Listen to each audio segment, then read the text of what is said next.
simple ang buhay. Mahirap man. Ramdam ang kapayapaan at pagkakaisa ng bawat mundo. Ja, timpla mo nga ako ng kape.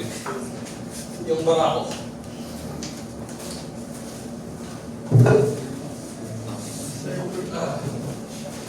Ganito lang ang buhay sa probinsya. Mahirap. Pero, mapayapa. Mag-iingat ka sa bukid, ha? Ang sarili mo. Para sa pamilya natin, kakayanin ko to.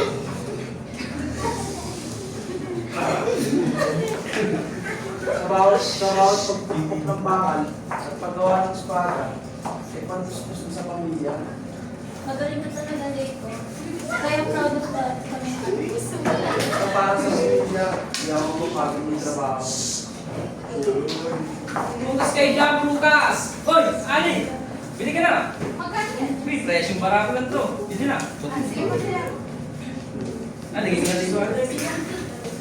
Lagay po. Simple lang ang buhay natin, no? Pero masaya. Tama! Dito, ramdam mo yung kapayapaan.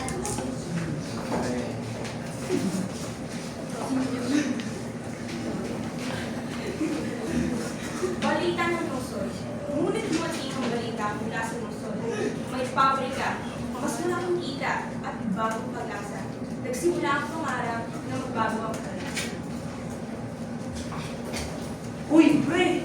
Balita ako! May public dito sa lungsod ah. Pabrika? Ano yan, tol? Kaya nga, Mas malaki ako kumita rin niya. mga kilala ko gumagawa ng trabaho. Ano, tara? Sige pre, para sa pamilya natin. Kaya pa yan para sa loob. Tara, subukan natin. Uy, Becky, bibigan. Narinig ko kasi na, may Lina, may ko, tsaka si Fred. Papunta na sila kasi. Ha? Bakit hindi na pupunta dun? May pabrika raw doon, mas malaki yung kita.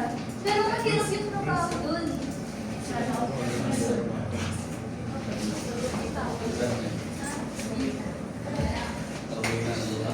Magpapaalam sa pamilya. Bago umalis, mabigat ang medyo ang isa.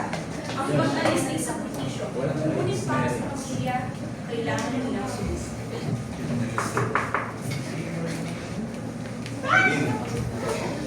Silipat na ako ng lungsod para magtrabaho doon. Sige, para sa pamilya natin. Ingat ka. Patadalang kita ng mga kinita ko. Pero mag-ingat ka rin dito kasi wala ako eh.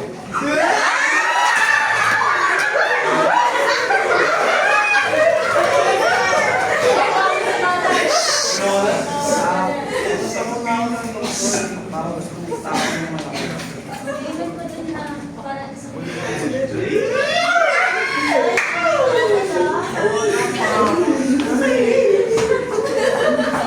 Siguro, pupunta na lang muna ako ng lungsod.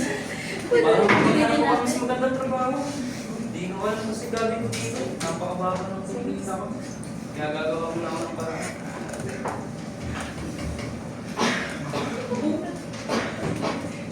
Buhay sa lungsod. Sa lungsod, hinarap nila ang hirap ng trabaho, mahabang oras, mabigat ng makina, at pakikipagsadayan sa dami ng tao. Ang haba ng oras ng pagkatrabaho! Pagod na ako, tol! Ano ko? Kaya nga eh. Dati pagdala ako. Ngayon, bakit siya kalaban natin? Bakit yung lo? Ang dami naman tao dito. Ang hirap kumita. Kaya nga eh. Ang gagawin natin ito ngayon. Gawin muna natin ang paraan. Parang madalang yung decision natin pumunta sa lungsod. Kaya nga.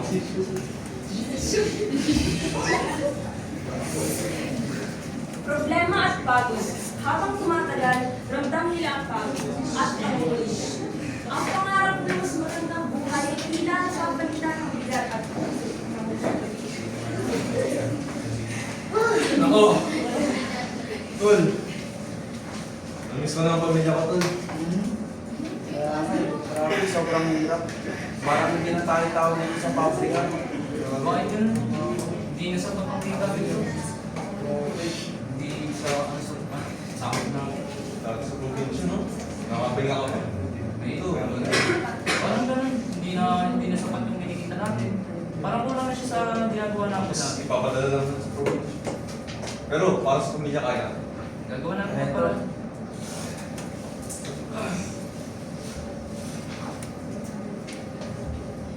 Pamilya sa probinsya. Sa probinsya, naiiwan ang pamilya. Ang pangungulila ng asawa, ang tanong ng mga anak, at ang pag-asa sa pagdala ng tanong sa mga.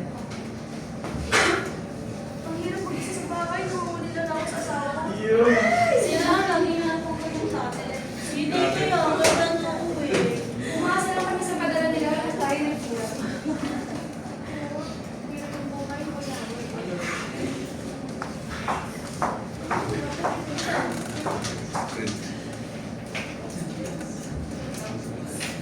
Pagkakain sa akin yun, hanggang sa pagtanto nila, hindi sila nag-iisa. Sa pagkakaisa, natagpuan nila ang lakas na lumayon para sa karapatan at sinasa.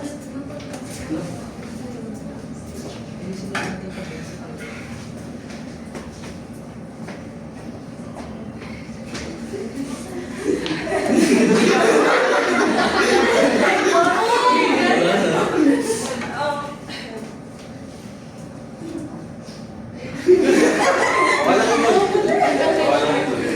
Hanggang mo pagod. Ay, para sa akin, kailangan na natin gumawa ng isang mundo. Dapat hindi tayo mag-iisa. Kaya nga, kailangan natin ng pagbabago. Oo. Kailangan natin ipaglaban sa kanila. Para sa pamilya natin, kailangan natin sumusyonan.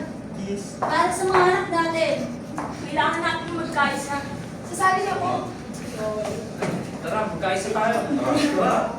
Para sa kanila! Mas patas ang plato at muling sumipon ang patas. Hindi madali ang pagbabago. Kaya nga, mas nalililig na tayo. Para sa pamilya. Mas umayos ang buhay. May pag-asa na ulit! Para sa kinabukasan.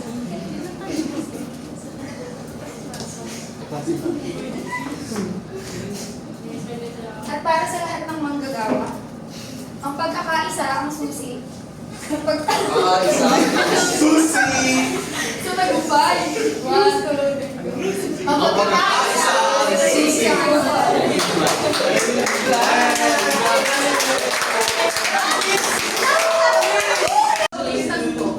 Sa huli, natutunan nila na ang tunay na lakas ay nasa pagkakaisa.